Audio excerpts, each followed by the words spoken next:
Alors nous allons voir aujourd'hui comment charger une image à partir d'un fichier extérieur qui n'est pas fourni par Gambas. Alors nous avons donc sur notre formulaire principal une picture box qu'on a fait assez grande, deux boutons, bouton 1, bouton 2 et un label texte, label qui va récupérer, on va le voir après, le nom du fichier. Alors, on va voir tout de suite comment ça fonctionne. Hop. Donc nous allons aller chercher une image. Il nous emmène chercher le fichier. On va lui donner où se trouve le fichier. On va prendre un fichier, peu importe. On fait Open, et quand on va cliquer sur l'image, hop, l'image va apparaître. Ici, on a le chemin et le nom du fichier. On va effacer l'image, on va aller rechercher une autre image.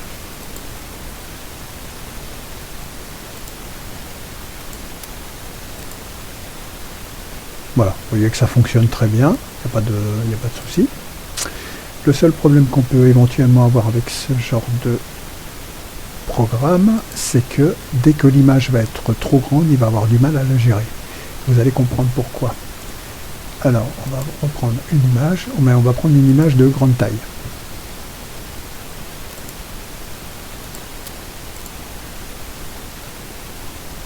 Voilà, encore, ça va, il l'a pris assez facilement. Je vais chercher encore plus grand.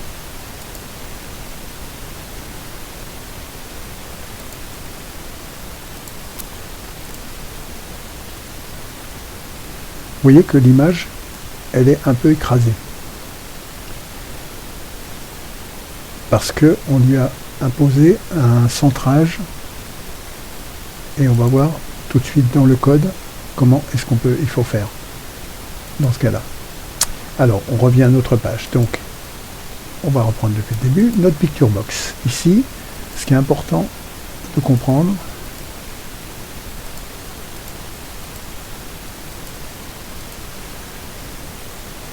il faut régler dans les propriétés impérativement alignement sur center et stretch sur true. Auto resize, pour l'instant, on ne va pas y toucher. Auto resize, c'est ce qui va faire que l'image, quelle que soit sa taille, va s'afficher dans ce cadre-là. Si on modifie cette partie-là et qu'on le met sur true, vous allez voir ce qui se passe. On va chercher une image volontairement plus grande.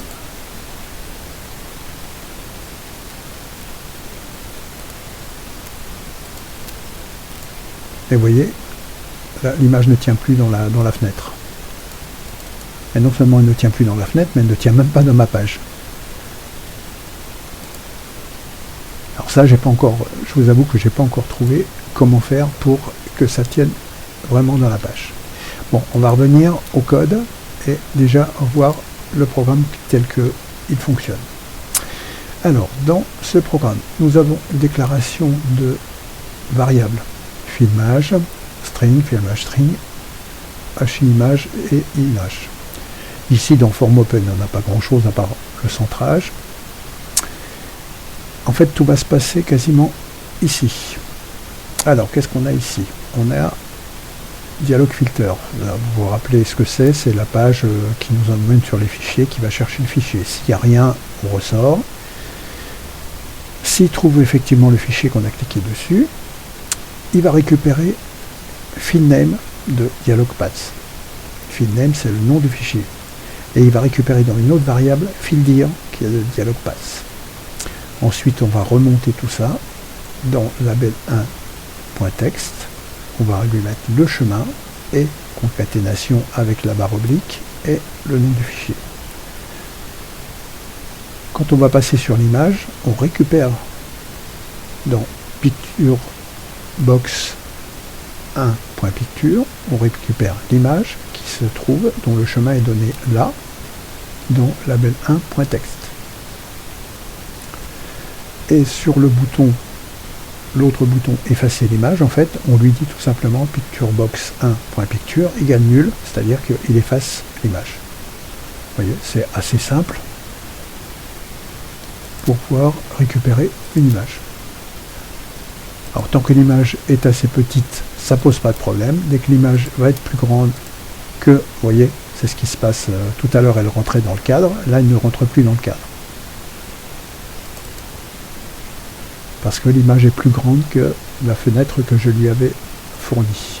Si je veux que ça rentre absolument dans la fenêtre, il va falloir dans ce cas que je revienne sous ma forme, je reprends la forme et je remets Auto Size sur False, faux. Et là, dans ce cas-là, toutes les images vont rentrer, mais au prix d'une déformation. Ça, je vous avoue que j'ai pas encore, je ne maîtrise pas encore tout, mais déjà, je me suis déjà bien galéré pour arriver à vous sortir ça.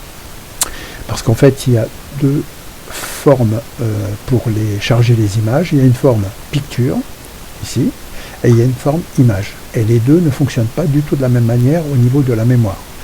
Il y en a une qui se charge au niveau du serveur et l'autre qui se charge au niveau de la mémoire tampon de l'image. Et c'est deux manières complètement différentes. Moi j'ai trouvé celle-ci qui fonctionne très bien, donc pour l'instant je ne me suis pas trop embêté.